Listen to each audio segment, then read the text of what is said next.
वाक्षी के द्वारा बताए गए कोई भी विचार वाक्षी के संस्थापक की व्यक्तिगत सोच है। इन विचारों को किसी भी सरकारी एवं गैर सरकारी संस्थान द्वारा प्रमाणित नहीं किया गया है। कृपया विचारों को अमल में लाने से पहले अपने नज़दीकी चिकित्सक से परामर्श अवश्य लें। भारत वंदे मातरम। वंदे मातरम। दोस्तों, वाक्षी के समृद्धवाद विजन के अंतर्गत मैं वरुण कुमार आपका हार्दिक अभिनंदन करता हूं। आज की इस वीडियो में हम उस डिसऑर्डर के बारे में बात करेंगे जो दिन पे दिन भारतीय संस्कृति में बढ़ता जा रहा है। जितने भी शहर में रहने वाली महिलाएं हैं, बच्चियां हैं, जिनका भी विवाह हो रहा है, वो इससे ग्रसित होती जा रही हैं। आपके आसपास आईवीएफ सेंटर्स दिन पे दिन खुलते जा रहे हैं।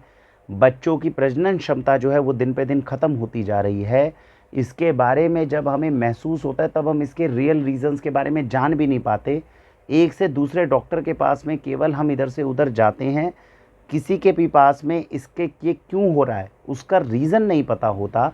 इसको हम ठीक कैसे करें इसके बारे में कोई एलोपैथिक में या होम्योपैथिक के अंदर इलाज अभी अवेलेबल नहीं है और हाथ बांधकर हमें इनफर्टिलिटी का शिकार होना पड़ता है। यानी कि आगे बच्चे जो हैं वो संतान प्राप्ति के लिए नहीं जा सकते। बच्चों की प्रजनन क्षमता हम ख़त्म करते जा रहे हैं। आईवीएफ सेंटर्स दिन पे दिन खुल रहे हैं और आईवीएफ सेंटर्स के अंदर उनके माध्यम से जाने का मतलब है कम से कम 5 से 6 लाख रुपए का खर्चा करना, जिसके बाद भी ये गारंटी नहीं है कि संतान प्राप्ति हो पाएगी। अगर हम इस दिशा की तरफ आगे निकल जाएंगे और समाज को बच्चे पैदा करने के लिए टेस्ट ट्यूब बेबीज़ या आईवीएफ सेंटर्स की अगर ज़रूरत पड़ेगी तो आप खुद समझ सकते हैं कि हम किस संकट की तरफ धीरे धीरे करके आगे बढ़ रहे हैं। आज की इस वीडियो में हम समझेंगे सबसे ज़्यादा गंभीर डिसऑर्डर या विकृति इस वक्त जो हमारे बच्चों तक पहुंच रही है वो है पीसीओडी और पीसीओएस। अगर आपके पास में वीडियो हो सकता है थोड़ी लंबी हो, क्योंकि हम इसके बारे में विस्तार से आज चर्चा करेंगे। जो लोग इस डिसऑर्डर से ग्रसित है वो तो जायज़ सी बात है हर अंश के बारे में जानना चाहेंगे। अगर आपको लगता है कि आपके पास में समय कम है तो मैं नीचे जो है अभी एक टाइमिंग दे देता हूँ जहाँ से मैंने एक संक्षिप्त रूप में डाइट प्लान बताया हुआ है। इस डाइट प्लान को अगर आप फॉलो करते हैं तो आगे बढ़ सकते हैं। हालांकि हम चाहेंगे ज़रूर कोई भी डाइट प्लान आप फॉलो कर रहे हैं तो जाहिर सी बात है आपको पता होना चाहिए हम ये डाइट प्लान क्यों फॉलो कर रहे हैं, इसके कौन से अंश हैं, उसमें वो फूड्स को क्यों डाला गया है, वो मेरे शरीर के ऊपर क्या इफ़ेक्ट डालेगा, कितना % तक मुझे रिज़ल्ट देगा। जब तक ये जानकारी नहीं होगी खाली डाइट प्लान को फॉलो करके रिजल्ट्स कैसे पाएंगे। तो इसीलिए वीडियो के हर एक अंश को ध्यान से आप देखेंगे तो ज़्यादा अच्छी है। नहीं तो मैंने नीचे जो है मैं टाइमिंग दे रहा हूँ, इस टाइमिंग से आप क्लिक करेंगे तो सीधा डाइट प्लान पे आके वीडियो को संक्षिप्त रूप से आप जान सकते हैं। विस्तार से शुरू करते हैं। सबसे पहले कोई भी विकृति होती है, कोई भी डिसऑर्डर होता है तो जानना चाहिए। कभी भी डॉक्टर के पास जाते हैं, हम एक और गलती भी जो आजकल यूजुअली करते हैं, पढ़े लिखे होने के बावजूद हम कभी भी डॉक्टर पे जाते हैं तो हम ये जानने की कोशिश नहीं करते कि एग्जैक्टली हो क्या रहा है, हमारी बॉडी के अंदर बेसिकली हो क्या रहा है ये हम नहीं जानते। डॉक्टर का सबसे बड़ा काम होता है डायग्नोसिस, एग्जैक्टली ये पता करना कि एक्चुअली शरीर में प्रॉब्लम हो क्या रही है और फिर उसका इलाज करना। ना पेशेंट जानने की कोशिश करता है ना डॉक्टर बताने की कोशिश करते हैं, सीधा दवाइयों के ऊपर आप शिफ्ट हो जाते हैं, इंजेक्शंस की तरफ चले जाते हैं, आईवीएफ सेंटर्स की तरफ मूव कर जाते हैं। थोड़ा सा विस्तार से जानते हैं बेसिकली बॉडी के अंदर हो क्या रहा है।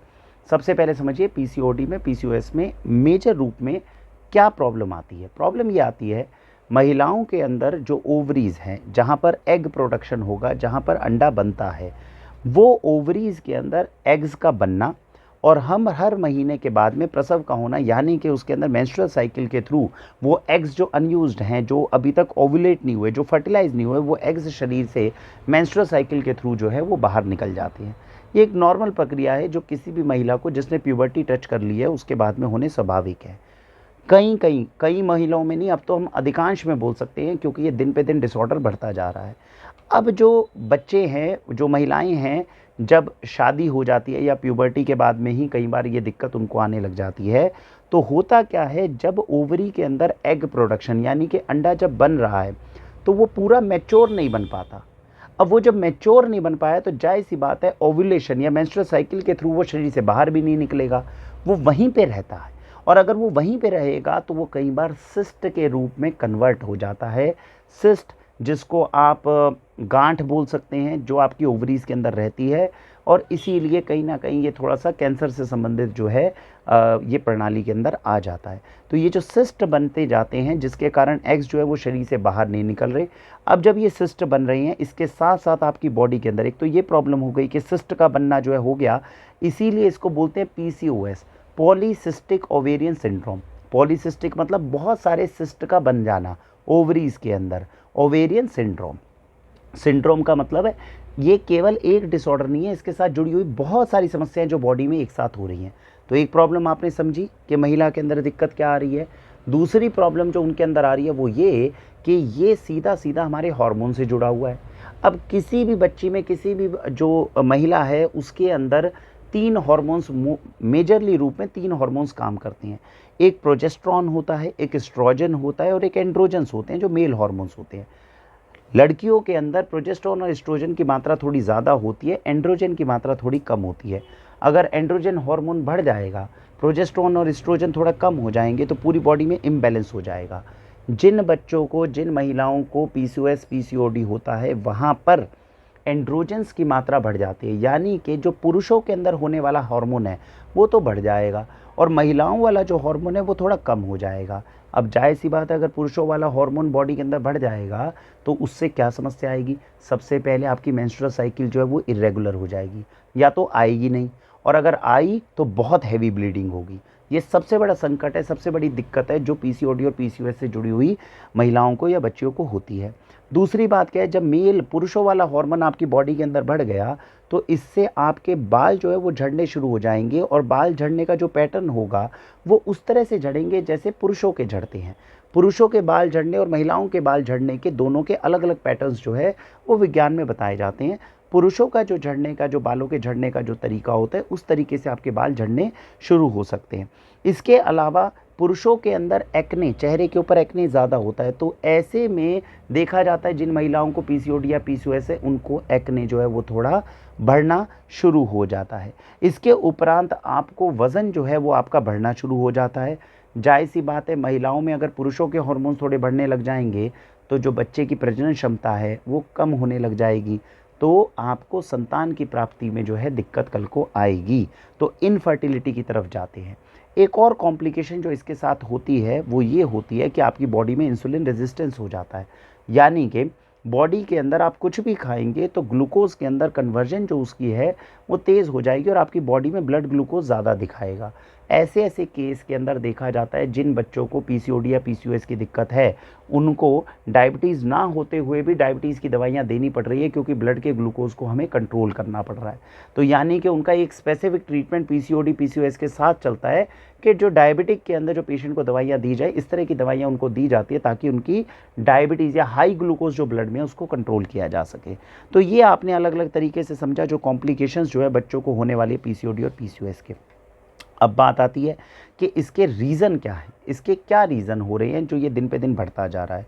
वैसे तो इसको जब आप इंटरनेट पे पढ़ते हैं या कहीं और से पढ़ते हैं या किसी डॉक्टर के पास जाते हैं तो वो इनको बोल देते हैं कि भैया ये जेनेटिकली इनहेरिटेड डिसऑर्डर है। वाकई इस बात से बिल्कुल इत्तेफाक नहीं रखती। वो क्यों नहीं रखती? वो जो कह रहे हैं डॉक्टर्स वो इसलिए कह रहे हैं कि भैया इनके माता पिता या इनके परिवार में किसी को होगा। अरे भाई, ये बीमारी जो है ये दिखने में ही पिछले 40-50 साल में आई है। अभी पिछले 15 साल पहले हमारे देश के अंदर कोई आईवीएफ सेंटर्स इतने थोड़ी थे। पिछले 15 साल में आईवीएफ सेंटर्स इतनी तेज़ी से बढ़ गए। जेनेटिकली इनहेरिटेड अगर कोई चीज़ होती वो तो पता नहीं कितने पूर्वजों से आनी चाहिए। वो तो दिन पे दिन, वो बीमारी आज ही थोड़ी इतनी प्रोनाउंस्ड होगी कि रातों रात हमें आईवीएफ सेंटर्स जो है खोलने पड़ जाएँ। तो होता क्या है कि विज्ञान और साइंस, जो चीज़ हमें समझ में नहीं आ रही है, समझ से बाहर है, उसको यूजुअली हम इस कैटेगरी में डाल देते हैं कि जेनेटिकली इनहेरिटेड है, या फिर इसकी एटियोलॉजी जो है वो अननोन है। एटियोलॉजी अननोन हो तो समझ में आता है। इसको जेनेटिकली इनहेरिटेड के अंदर डालना मेरे हिसाब से एक भ्रम पैदा करना है। सामने वाले पेशेंट के दिमाग में ये डालना है कि मैं तो इसके बारे में कुछ कर ही नहीं सकता था, ये तो मेरे पूर्वजों के माध्यम से मुझ तक पहुँचा है। हमारा पर्टिकुलरली ये मानना है कि it is a lifestyle disorder. सुबह से शाम तक हमने अपने जीवन शैली को इतना ज़्यादा गलत बना दिया है। जो हम खा रहे हैं, जो हम सोच रहे हैं, जो हम कर रहे हैं, ये सारी चीज़ों में हमने इतनी विकृति पैदा करी है जो अल्टीमेटली हमें पीसीओडी की तरफ धकेल रही है। बच्चों के अंदर इसकी, अब ये जो मैंने बताया कि अब तो हम उस स्टेज पे जहाँ पे आईवीएफ सेंटर्स धीरे धीरे खुल रही हैं, वो दिन दूर नहीं है 10 साल में कि बच्चा पैदा करने के लिए आपको आईवीएफ सेंटर्स में ही जाना पड़ेगा। नेचुरल तरीके से तो फर्टिलिटी तकरीबन इम्पॉसिबल हो जाएगी। इसीलिए हमारे हाथ में जो है वो ये है कि हम अपने लाइफस्टाइल को कितना अच्छा कर सकते हैं। तो आज की वीडियो में मैं आपको सुबह से शाम तक का, जिस भी बच्ची को डर है कि वो कभी भी क्योंकि एक बार अगर पीसीओडी पीसीओएस हो गया तो आपको पता है कि आपका विवाह होगा, और विवाह होने के उपरांत 3-4 साल में ही अगर बच्चा हो जाता है तो हो जाता है। 3-4 साल के बाद में अगर आप कोशिश कर रहे हैं, चाहे पीसीओडी या पीसीओएस हो, चाहे कोई भी दूसरा रीज़न हो, तब उसके पास में आपके पास समय नहीं रहता। तो मैं इस वीडियो के माध्यम से जितने भी महिलाएं हैं, जो भी पुरुष हैं, जो भी व्यक्ति इसको देख रहा है, मैं उनसे करबद्ध निवेदन करूंगा, अगर आपके घर में बच्ची हैं जिनकी उम्र 11-12 साल है, या लड़के भी हों, क्योंकि टीनेज जो है, जो ये जनरेशन है, जो अभी नेक्स्ट हमारे देश की धरोहर है, इनके पास में इनके लाइफस्टाइल का अच्छा होना बहुत ज़रूरी है। पुरुष होंगे तो स्पर्म काउंट कल को कम होने के चांसेस हैं, बच्चियां होंगी तो कल को पीसीओडी पीसीओएस होने का डर है। दिन पे दिन ये परसेंटेज हमें पता है बढ़ ही रही है। 5 साल बाद 90% ज़्यादा प्रोबेबिलिटी होगी कि हमारे बच्चों को पीसीओडी पीसीओएस होगा, या अगर बच्चे हमारे लड़के हैं तो उनका स्पर्म काउंट कम होगा, और दोनों को इन चीज़ों के लिए आईवीएफ सेंटर जाना पड़ेगा। तो आज इस वीडियो के माध्यम से मैं आपको एक डाइट प्लान देने की कोशिश कर रहा हूँ। सुबह से शाम तक जो कुछ मैं अभी तक इसके बारे में समझ पाया हूँ, उसके आधार पर एक अच्छा डाइट प्लान दे रहा हूँ। मेरे हिसाब से अगर आज आप अपने परिवार के अंदर इस डाइट प्लान को फॉलो करना शुरू कर दें, तो मुझे ऐसा लगता है कि 80 से 90% तक हम अपने बच्चों को पीसीओडी पीसीओएस, या कल को अगर लड़के हुए तो उनके स्पर्म काउंट को कम होने से या इनफर्टिलिटी की तरफ जाने से हम रोक सकते हैं। और अच्छी बात यह है, जो डाइट प्लान मैं आपको दे रहा हूँ, ना केवल वो पीसीओडी पीसीओएस में काम आएगा, बल्कि तमाम ऐसे रोग, चाहे आप थायराइड की बात करो, चाहे आप डायबिटीज़ की बात करो, चाहे आप कैंसर तक की बात करो, इन सारे रोगों से आपके बच्चों को बचा सकता है। तो डाइट प्लान मैं पीसीओडी की आपको इसके अंदर ज़रूर दे रहा हूँ, लेकिन मैक्सिमम केसेस में इस डाइट प्लान का वैसे किसी तरह से कोई नुकसान नहीं है। बच्चे अगर आज से फॉलो करने लग जाएं, या जो महिलाएं पीसीओडी पीसीओएस से ग्रसित हैं वो इसको फॉलो करने लग जाएं, तो मुझे उम्मीद है कि 1-1.5 साल के अंदर अंदर हम इस डिसऑर्डर से बाहर निकल सकते हैं। तो डाइट प्लान के बारे में हम बात करते हैं और समझते हैं कि डाइट प्लान किस तरह का अपने को फॉलो करना चाहिए इस केस में। सबसे पहले जैसे ही सुबह उठते हैं तो 5:30-6 बजे अपने को उठने की कोशिश करनी चाहिए, और जब हम 5:30-6 बजे या 7 बजे जितने भी बजे उठे, उस वक्त तुरंत रसोई में जाना चाहिए। तांबे के बर्तन में जो रात भर पानी रखा हुआ था, उसमें गर्मियों में चांदी का सिक्का डालिए, सर्दियाँ अगर है तो सोने की चेन डालिए, ये आप डालकर रखिए। सुबह इसको किसी दूसरे पात्र में गर्म करके आराम से बैठ कर पीजिए। तो सुबह उठते ही सबसे पहले हमें तांबे के बर्तन का पानी जो है वो आराम से सिप कर के पीना है। पीने के बाद में आप फ्रेश होकर आएंगे। जब आप अपने वॉशरूम से वापस आएंगे, उसके बाद में 10-15 मिनट के बाद में डायबिटिक केयर जूस या शुगर बैलेंस जूस किसी भी ऑर्गेनिक स्टोर में जाएंगे, वहाँ पर वो ऐसी जड़ी बूटी लीजिए जो डायबिटीज़ को प्राकृतिक रूप से कंट्रोल करने में मदद करे, ताकि आपके ब्लड ग्लूकोज को कंट्रोल करने के लिए आपको एलोपैथिक दवाइयों की ज़रूरत ना पड़े। ऐसा जूस किसी ऑर्गेनिक स्टोर से अगर आप मंगवाते हैं तो 1 ढक्कन या 2 ढक्कन आधा गिलास पानी में मिक्स करिए और सुबह खाली पेट पी लीजिए। इसको पीने के बाद में आपको अगर सुबह जल्दी उठे हैं तो तुरंत अपनी छत पर या ऐसी जगह चले जाना चाहिए जहां सूरज की पर्याप्त रोशनी, भगवान सूर्य की पर्याप्त रोशनी आपको मिल रही है। वहीं पर भगवान सूर्य को आप अर्घ दें। अर्घ देने के बाद में आप वहीं पर व्यायाम करें।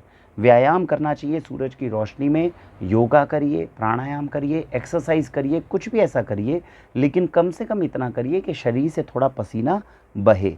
उसके बाद में एक्सरसाइज करने के उपरांत जब आप घर आएँ, अगर आपका वज़न बहुत ज़्यादा नहीं है, आप बहुत ज़्यादा ओवरवेट नहीं है, अगर 70-75, मैं कहता हूँ 80 केजी तक भी अगर आपका वज़न है, तब भी आपको ड्राई फ्रूट का शेक पीना चाहिए। ड्राई फ्रूट का शेक कैसे बनाएंगे एक्सरसाइज करने के बाद में? 5 से 6 बादाम की गिरी, जो कश्मीरी मामरा बादाम हो तो अच्छी बात है। उसके बाद 5 से 6 उसमें मुनक्का डालिए, 3 से 4 उसमें अखरोट की गिरी डालिए, 1 अंजीर डालिए। इसको रात को पानी में भिगो दीजिएगा, सुबह उठकर ग्राइंडर में डालिए, घुमाइए थोड़ा सा पानी डालकर, तो एक शेक बन गया। नाश्ते में इस शेक को आपको पीना है। तो नाश्ते से पहले आप इस शेक को अच्छे से पीजिए, जो ड्राई फ्रूट का न्यूट्रिशनल शेक है, वाक्षी न्यूट्रिशनल शेक भी इसको कहा जाता है। डिस्क्रिप्शन में वीडियो दे दूंगा और अच्छे से समझ में आ जाएगा कैसे बनता है। इसके उपरांत आपको जब नाश्ता करना है तो अपने घर के अंदर गेहूं को जितना कम हो सके उतना कम कर दीजिए। अब आप कहेंगे कि गेहूं की रोटी ही सबसे ज़्यादा खाते हैं, अगर गेहूं को ही कम कर देंगे तो फिर कौन सा अनाज प्रेफर करें? अगर आप ऑर्गेनिक कहीं नहीं मंगवा पा रहे हैं तो बाज़ार में जाके गेहूं की जगह पे जौ को प्रेफर कर लीजिए, बारले को प्रेफर कर लीजिए। और अगर आपको लगता है नहीं मैं ऑर्गेनिक मंगवा सकता हूँ, ऑर्गेनिक अफोर्ड कर सकता हूँ, तो सबसे बेस्ट होते हैं मिलेट्स। अब मिलेट का जो उपयोग है वो 3 तरीके से आप कर सकते हैं। या तो जो मिलेट है उसको सीधा आप दलिया बना लीजिए। नॉर्मल कुकर के अंदर आपने सीटी दी, जैसे नॉर्मल दलिया बनता है सब्जी वगैरह डाल के, ऐसा दलिया खाइए आप, कोई दिक्कत नहीं है। आपको लगता है ये मिलेट है, मिलेट का ग्रेन आपने लिया, पानी में थोड़ी देर भिगोया 4-5 घंटे, इसको ग्राइंडर में घुमाइए तो क्या बन जाएगा इसका पेस्ट। इस पेस्ट के साथ में आप चीला बना सकते हैं मिलेट का, तो ये चीले आप खा सकते हैं। अगर आपको लगता है कि मिलेट के साथ में आपने दलिया नहीं, चीला नहीं, मुझे तो रोटी खानी है, तो रोटी मिलेट की बनानी कई बार मुश्किल होती है, तो इसका तरीका ये होता है कि मिलेट के साथ में थोड़ा उस रोटी के साथ में हल्का सा आलू या थोड़ा सा दाल का आटा मिक्स कर लीजिए, तो इसकी रोटी बन जाती है। तो ऐसी रोटी जो है वो अपन ज़्यादा प्रेफर करें। याद रखिएगा मिलेट का उपयोग जब भी करें तो अच्छे से शुद्ध देसी गाय के बिलोना घी को अच्छे से लगा कर खाइए। ये घी के साथ में जब आप मिलेट की रोटी, मिलेट का चीला या मिलेट का दलिया उसके अंदर घी डालकर खाते हैं तो शरीर के लिए ये अत्यंत लाभदायक सिद्ध होता है। 90% हमारे शरीर में जो बीमारियां बन रही है उसमें गेहूं का मेजर रोल है। जितना गेहूं को कम कर दोगे और जितना जौ या मिलेट सर्वश्रेष्ठ हैं, इनको बढ़ा लेंगे, उतना आप अपनी समस्याओं से जल्द बाहर निकलेंगे। तो नाश्ते का, दोपहर के लंच का और डिनर का मैंने आपको बता दिया। जब भी आपको लगे मैं थोड़ा पेट भारी फील कर रहा हूँ, दलिया खाइए। आपको लगता है भूख बहुत ज़्यादा लग रही है, मुझे न्यूट्रिशन ज़्यादा चाहिए, मिलेट की रोटी बना लीजिए। आपको लगता है भूख बहुत ज़्यादा भी नहीं लग रही, बहुत कम भी नहीं लग रही, मिलेट का चीला बना लीजिए। इस तरह से अगर हम मिलेट का इस्तेमाल करेंगे तो शरीर के लिए अत्यंत लाभदायक होगा। दोपहर का जब आप भोजन करेंगे तो कोशिश करिए जो 11-12 बजे का टाइम है, सुबह अगर 9 बजे 10 बजे आपने नाश्ता कर भी लिया, तो जो 11-12 बजे का टाइम है इस समय पे हो सके तो कोई भी एक सीजनल फ्रूट अच्छा ऑर्गेनिक मिल जाए तो बेहतरीन है।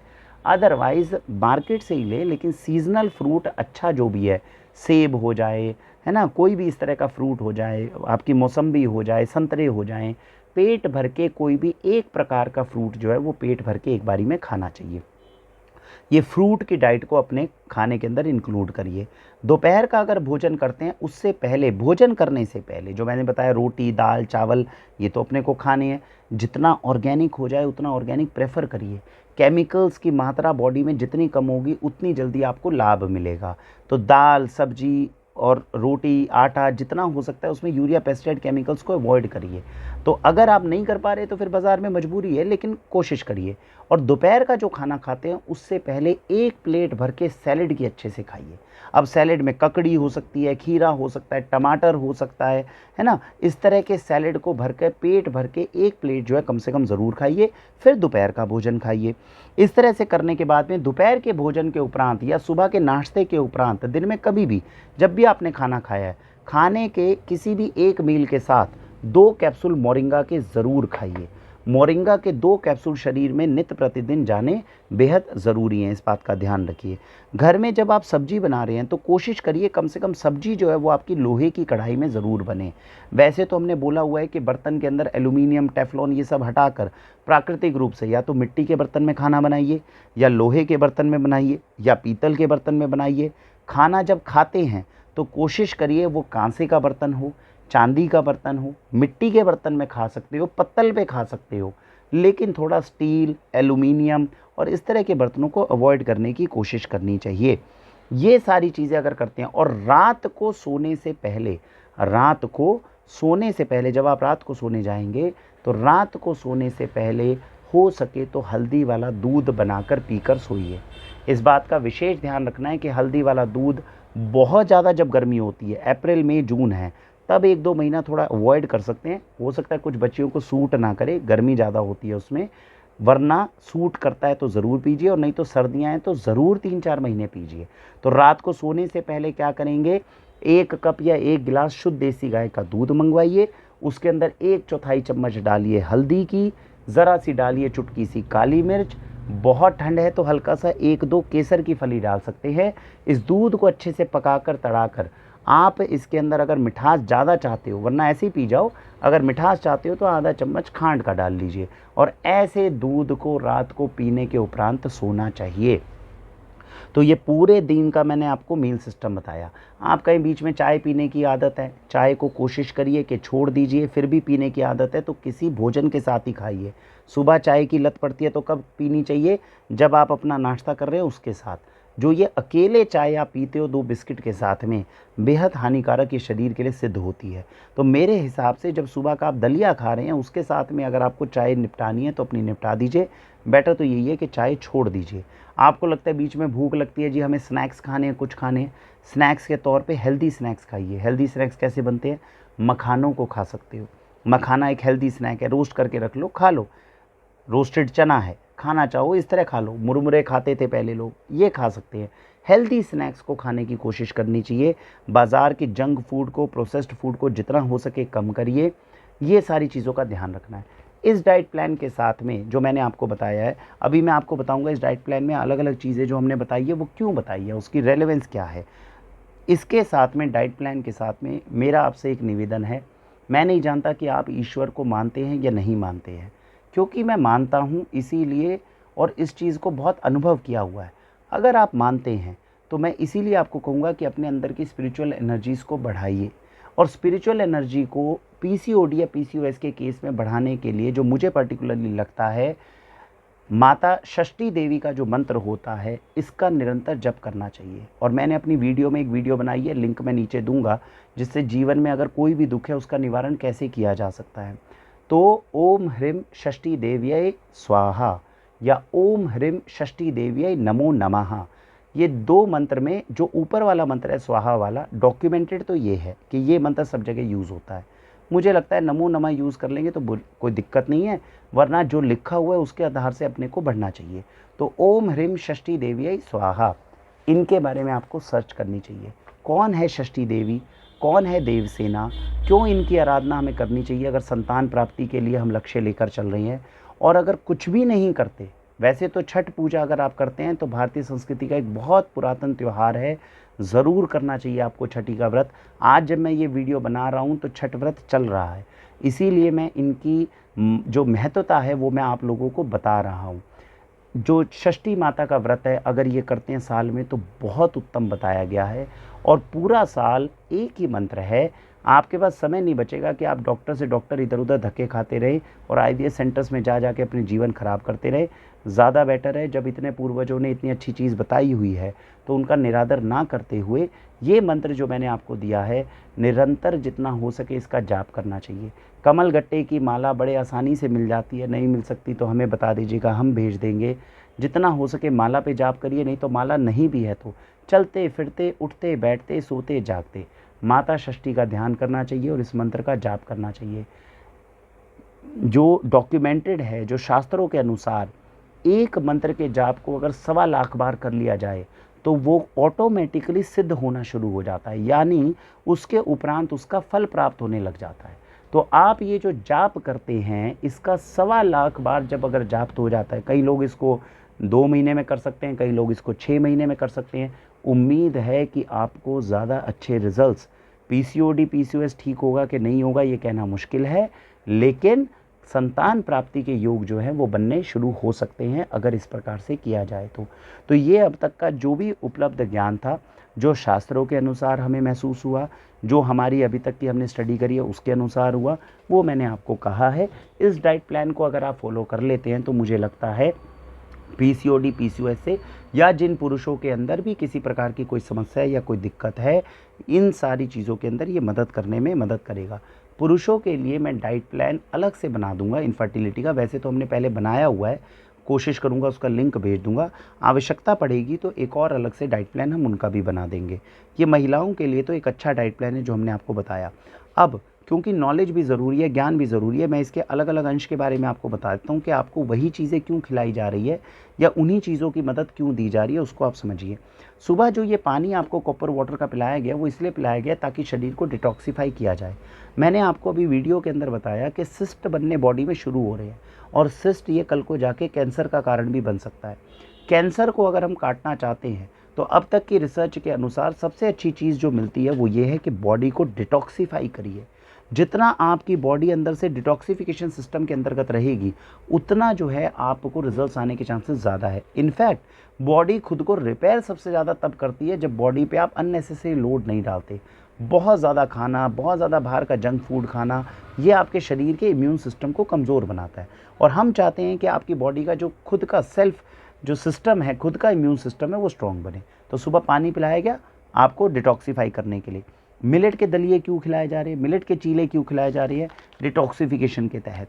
मिलेट एक ऐसा अनाज है जो शरीर में अगर आप खाते हैं तो टॉक्सिन कम से कम बनाएगा और शरीर को डिटॉक्सीफाई ज़्यादा करेगा। यही रीज़न है कि व्रत में अगर आप देखें तो आपके पूर्वजों ने आपको बताया चुलई खाइए, कुट्टू खाइए। ये क्यों कहे जाते थे, ये कुछ ना कुछ मोटे अनाजों की कैटेगरी में आते हैं और शरीर के लिए अच्छा होता है। आपको डायबिटिक के जूस सुबह सुबह जो पिलाया गया वो इसलिए पिलाया गया ताकि इंसुलिन रेजिस्टेंस गेन ना हो। जिनको पीसीओडी पीसीओएस का डर रहता है उनकी बॉडी में ग्लूकोज की मात्रा ज़्यादा हो जाएगी। डायबिटीज़ के लिए बाहर की एलोपैथिक दवाइयाँ खाने से अच्छा है जड़ी बूटियों से ही अगर हम कंट्रोल कर लेंगे तो अच्छा रहेगा। मोरिंगा कैप्सूल आपको इसलिए खिलाया जा रहा है क्योंकि बॉडी के अंदर इरेगुलर पीरियड्स हैं और जैसा मैंने बताया कि पीरियड्स अगर होंगे तो बहुत हैवी होंगे, उस केस में बॉडी के अंदर खून की कमी होने का डर है। मोरिंगा के 2 कैप्सूल अगर आप खाते रहेंगे, या मोरिंगा प्राश भी हमारे यहाँ अवेलेबल होता है, वो अगर अच्छा लगे तो उसके बारे में भी आप थोड़ा सा जानकारी लें। मोरिंगा प्राश या मोरिंगा कैप्सूल अगर मोरिंगा जाता रहा शरीर में तो ये आपके जो शरीर के अंदर आयरन का जो कॉन्सेंट्रेशन है उसको बचा कर रखेगा। क्योंकि बहुत हैवी मेंस्ट्रुएशन होती है इसलिए खाना भी हम आपको रेकमेंड कर रहे हैं कि लोहे की कढ़ाई में खाइए। रात को अगर हल्दी वाला दूध बना रहे हो तो इस कढ़ाई में गर्म करके पकाकर अगर खाएंगे तो पिएंगे तो ज़्यादा अच्छा है। ड्राई फ्रूट का जो मैंने शेक सुबह आपको पिलाया है उसके 2 रीज़न है। अगर आप मिलेट का दलिया खाएंगे केवल तो शरीर में कमज़ोरी आने का डर है। ड्राई फ्रूट का जो शेक होता है एक तो आपको सारे मिनरल विटामिन देगा, कई रिसर्च के आधार पे कहा गया कि आपको जिंक भी चाहिए, मैग्नीशियम भी चाहिए, है ना, ये सारी चीज़ें चाहिए, वो ड्राई फ्रूट का शेक जो है वो ले आएगा। दूसरी बात, इसमें मुनक्का डलवाया गया, मुनक्का भी आपके हीमोग्लोबिन को और आयरन को बनाने में मदद करेगा। तो ये वेरियस जितने अंश हैं, सैलेड और फ्रूट्स की प्लेट क्यों खिलाई गई है, क्योंकि इस समय पे हमें आपको बहुत अच्छा फाइबर देना है। फाइबर हम जितना अच्छा देंगे उतना हम आपके बॉडी के अंदर ग्लूकोज के लेवल को कंट्रोल करने में कामयाब हो जाएंगे। और ये सारी चीज़ एक्सरसाइज क्यों बताई गई है, आपकी बॉडी के अंदर जो मैंने बताया कि एस्ट्रोजन प्रोजेस्टेरोन बढ़ रहा है और एंड्रोजन कम हो रहा है, इसको 2 तरीके से 3 तरीके से सबसे अच्छा मैनेज कर सकते हैं। एक तो सारा दिन जब आप मंत्र का जाप करते हैं तो आपके स्ट्रेस लेवल्स जो है वो बहुत कम हो जाते हैं और स्ट्रेस लेवल्स जितने कम रहेंगे उतना ज़्यादा हार्मोन बैलेंस होने के चांसेस ज़्यादा रहेंगे। दूसरी बात, हमने हार्मोन बैलेंस करने के लिए हल्दी का दूध आपको रात को पिलाया है, ये भी हार्मोनल इम्बैलेंस को ठीक करने में बहुत अच्छे तरीके से योगदान देगा। तीसरी चीज़ जो आपको हार्मोन बैलेंस के लिए दी गई है वो है एक्सरसाइज, और वो भी भगवान सूर्य, जो सूर्य की रोशनी में जो आपको बताई गई है वो इसलिए बताई गई है क्योंकि एक्सरसाइज जब आप करते हैं तो बॉडी के अंदर किसी भी प्रकार के टॉक्सिन या इम्बैलेंसेस होते हैं वो ठीक होने शुरू हो जाते हैं। तो ये मैंने आपको सारी चीज़ें बताई हैं जिनके रीज़न बताएं कि आपकी डाइट के अंदर क्यों क्यों जोड़े गए हैं, और ये अगर आप कहीं पर भी किसी प्लेटफॉर्म पे दिखाते हैं तो मुझे नहीं लगता कि कोई मेजर आपत्ति होगी। हालांकि प्रॉस एंड कॉन हर चीज़ के बारे में हर कोई कहता है तो उसके बारे में ज़्यादा टिप्पणी कर पाना तो मुश्किल है। कुछ कुछ चीज़ें हैं विज्ञान की जिनसे हम सहमत नहीं हैं, हो सकता है कोई दूसरा आपको कहे। वाक्षी को, क्योंकि आप क्वेश्चन पूछेंगे कमेंट में तो मुझे लगा पहले ही मैं आपको बता दूं। सबसे पहली बात तो मैंने आपको बताई कि हमारा ये बिल्कुल मानना नहीं है कि जेनेटिकली इनहेरिटेड है। 2 डिसऑर्डर ऐसे हैं जो मुझे लगता है कि हमारे लाइफस्टाइल डिसऑर्डर के कारण, और ये आज भी शहरों में है, गाँव में नहीं है। तो गाँव के अंदर जो पुराने गाँव हैं, जो अब गांव शहर में कन्वर्ट हो रहे हैं, जहाँ लाइफस्टाइल बिगड़ चुके हैं, वहाँ की गारंटी नहीं है। जहाँ आज भी पुराने जो रहते हैं सिस्टम्स, वहाँ पर ये बीमारी अभी तक पीसीओडी पीसीओएस नहीं पहुँची है। तो जेनेटिकली इनहेरिटेड मैं इसको नहीं मानता। इस वक्त हमारे समाज में 2 तरह के डिसऑर्डर्स हैं जो दिन पे दिन फैलते जा रही है, और कहीं ना कहीं वैज्ञानिकों ने या डॉक्टर्स ने इसको जो है जेनेटिकली इनहेरिटेड बोलना शुरू कर दिया है। एक तो हो गई आपकी ग्लूटेन एलर्जी, गेहूं जैसे ही खाओगे तभी एलर्जी हो जाएगी, शरीर को नुकसान पहुंचेगा, और दूसरी हो गई ये पीसीओडी पीसीओएस। तो मेरे हिसाब से अगर लाइफस्टाइल पे फोकस किया जाए, जो डाइट प्लान मैंने बताया इसको फोकस किया जाए तो रिजल्ट्स अच्छे मिलेंगे। दूसरी बात, मिथ के अनुसार पे कई बार हम जो डाइट प्लान देखते हैं उसमें कहा जाता है सर वो फूड खाइए जो एंटी इन्फ्लेमेटरी बहुत ज़्यादा हो। अब ये चीज़ जो है भैया, एंटी इन्फ्लेमेटरी हर तरह का फूड होता है। जो ये डाइट प्लान हमने आपको बताया है, जब आप इसके अंदर से अगर कोई रिसर्च कर ले और ये देखे कि इसकी एंटी इन्फ्लेमेशन पावर कितनी है, आप देख के हैरान हो जाएंगे कि क्या निकलेगी। तो एंटी इन्फ्लेमेटरी के नाम के ऊपर, या हाई प्रोटीन, वो कहते हैं कि प्रोटीन को बहुत ज़्यादा दो, ये भी शरीर के लिए नुकसानदायक हो सकता है। मैं बिल्कुल अपने डाइट प्लान पर रिकमेंड नहीं कर रहा। वो ये कह रहे हैं कि भैया प्रोटीन ज़्यादा दो, कार्बोहाइड्रेट कम करो। क्यों? क्योंकि नॉर्मल कुछ डाइटिशियन या डाइट प्लान जो देने वाले हैं वो ये क्या कहते हैं, कार्बोहाइड्रेट तो कम कर दो, प्रोटीन और फाइबर बढ़ा दो। फाइबर बढ़ना चाहिए, मुझे समझ में आता है प्राकृतिक रूप से। प्रोटीन को बढ़ाने के लिए सोयाबीन का इस्तेमाल करना, टोफू का इस्तेमाल करना, कुछ-कुछ तो नाम ऐसे हैं कि मैंने कभी सुने ही नहीं, तो जीवन में डाइट प्लान में लोग कैसे डाल डाल देते हैं।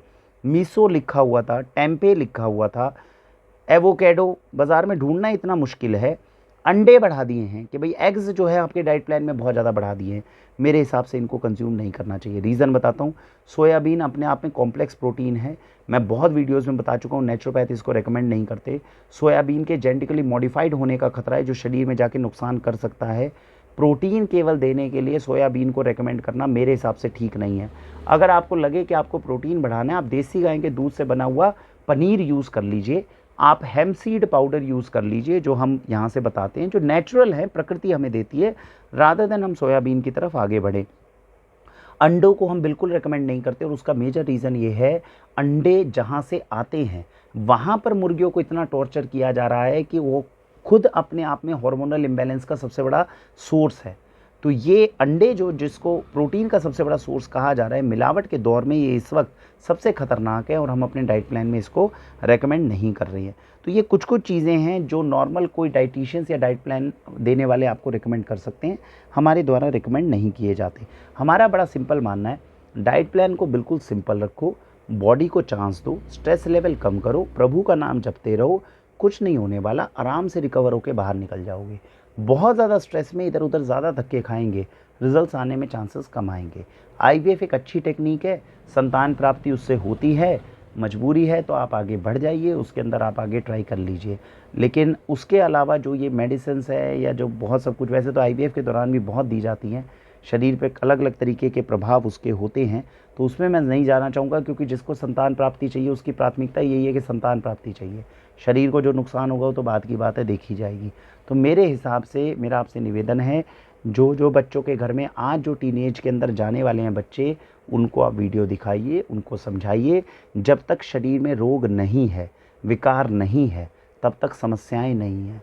और जब विकार आ गया तब आप इधर से उधर घूमेंगे, तब आप कहेंगे मैं ये डाइट प्लान फ़ॉलो कर लूँ, रिज़ल्ट आने में भी कम से कम 1 साल का समय लग जाएगा।